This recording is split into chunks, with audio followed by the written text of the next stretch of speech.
morning, Rose Red Homestead, and today is one of the surprises that I promised for this week. And the title, of course, gave it away. We're going to unbox my new steam canner, and I am so excited. I'm not kidding.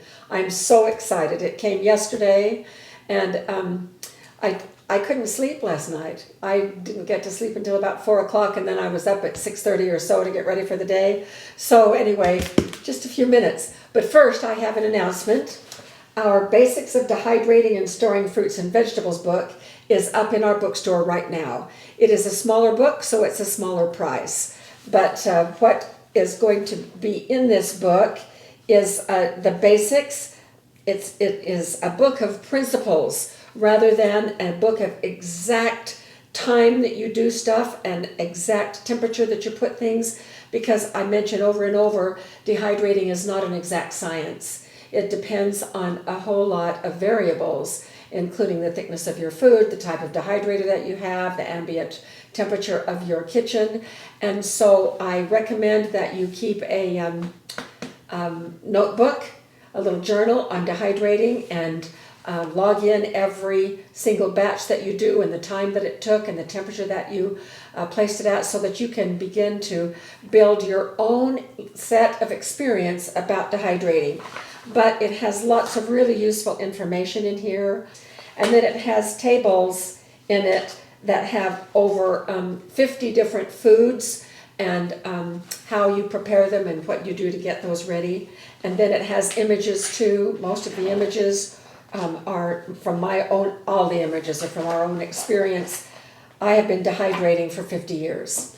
And so it's ready for you right now. The table of contents is there for you to preview. Just click on the preview button and it will bring up the table of contents so you can get a good idea of what's included in the book. Okay, that's enough on that. So now here is my steam canner.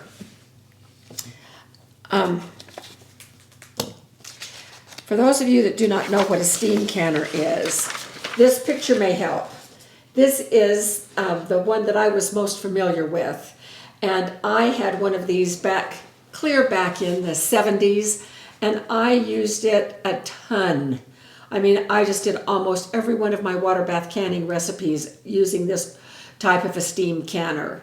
Now, shortly at about that same time is when the USDA said, it's not safe, it's not safe. So I quit doing it. For decades, I've not done it.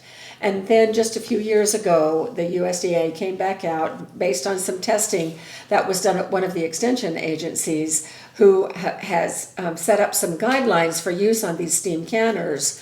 And now they are safe to use. And over a year ago, I promised one of our viewers that yes, I would do steam canning. And she asked if we would do that. And of course, I was still in the last year of my career and so busy all the time. I wanted to research, and I could never feel really good about the canners that were available. And I don't know if I just didn't see the right one or whatever, but I continued to do research and read about it. Now, there are some specific things that have to be in place, and we're not going to go over a lot of those today, about 2 or 3 basic points. But there is this style of canner, and that's what I thought I was going to be getting into.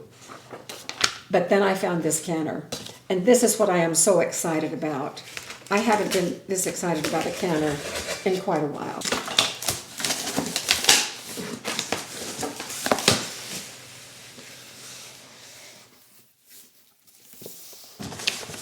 This is just the outer box.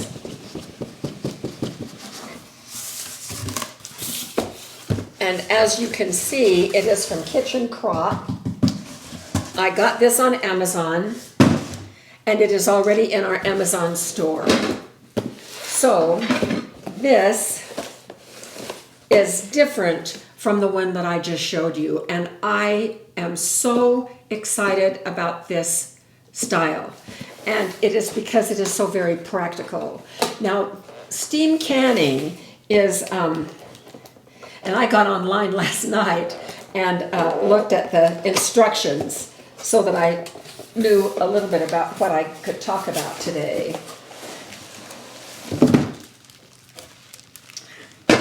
Steam canning has many advantages. it does not use as much water. And in times when water is so precious, especially where we live, we're in the middle of a big drought and have been. It's the worst drought in 1,200 years, they tell us. It saves on energy because it takes far less time for the amount of water that you use in this canner to come to a boil. Instead of having to submerge the jars under water and then heat up that great big volume of water, you just put 3 quarts of water in here, and then you stack your jars in here. Now, the thing that I really like about this one is that this is a nice sized pot. It is stainless steel, as my dad would say, good equipment. But I love that because I can use that on my induction range. And I can't use my big aluminum canner on my induction range. And this is a dual purpose, actually a 3-purpose pot. You can water bath can with it, you can steam can with it, and then you can just use it for a regular stock pot. Now the rack, we're all familiar with this style of a rack. This type of a rack was what we found in the old enamelware canners, water bath canners. Some of you probably still, I have 2 out of our garage. Some of you probably still have them too. So it fits 7 quarts, and you can lift them up from the hot water and park them right here while you then take them out. It's not designed to carry across a room, but just to elevate. Then, if you tuck the handles in and put it upside down like this, it goes in the bottom of the canner. 3 quarts of water fit below that, and then you put your 7 quarts, or however, between 4 and 7 quarts, or whatever jars you're going to use. And this you use in place of water bath canning. Any tested recipe that is approved for water bath canning, you can use steam canning. But I love this design far better than the top hat design. That's what I call this one. I don't know what it's really called. But there are some regulations, there are some stipulations that we need to,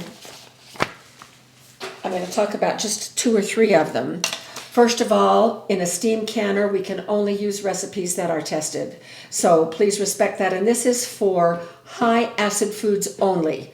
Won't do vegetables, won't do meats. The same foods that you would do in a water bath canner can be done in a steam canner. And then there are 2 little vent holes right here.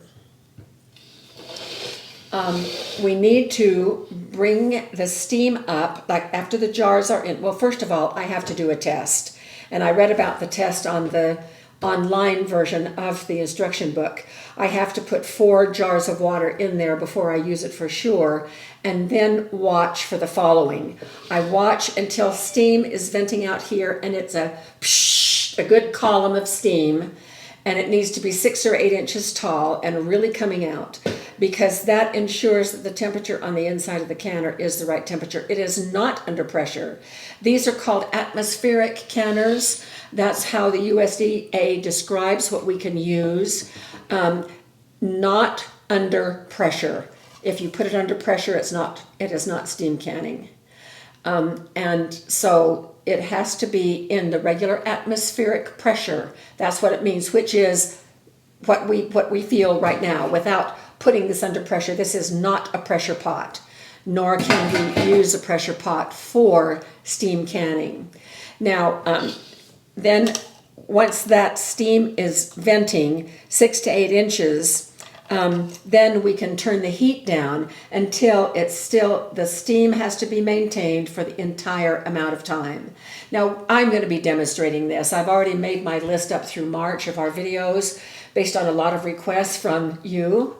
And several of those videos are going to be steam canning videos because I can't wait to start trying it out. A lot of the first ones are going to be pickles and that sort of thing. But then we'll turn over to fruit as soon as fruit season is later in this summer. Do things like peaches or apricots, I hope, if I can find apricots around here, maybe even cherries. But we will have a grand time. In fact, I see a grand future ahead of us with lots of steam canning coming your way. So I hope this is useful for you. Now what I'm going to do, there are a couple of articles. One is from Healthy Canning, a website that I trust and I really do like. And then one from the Wisconsin Division of Extension that I'm going to link underneath this video so you can start doing a little bit of research yourself on steam canning if you haven't already. So that concludes our surprise unboxing, and the next step is pineapple chili salsa at our next video, and we will be using our steam canner. So thanks for being with us, and we'll see you at that video.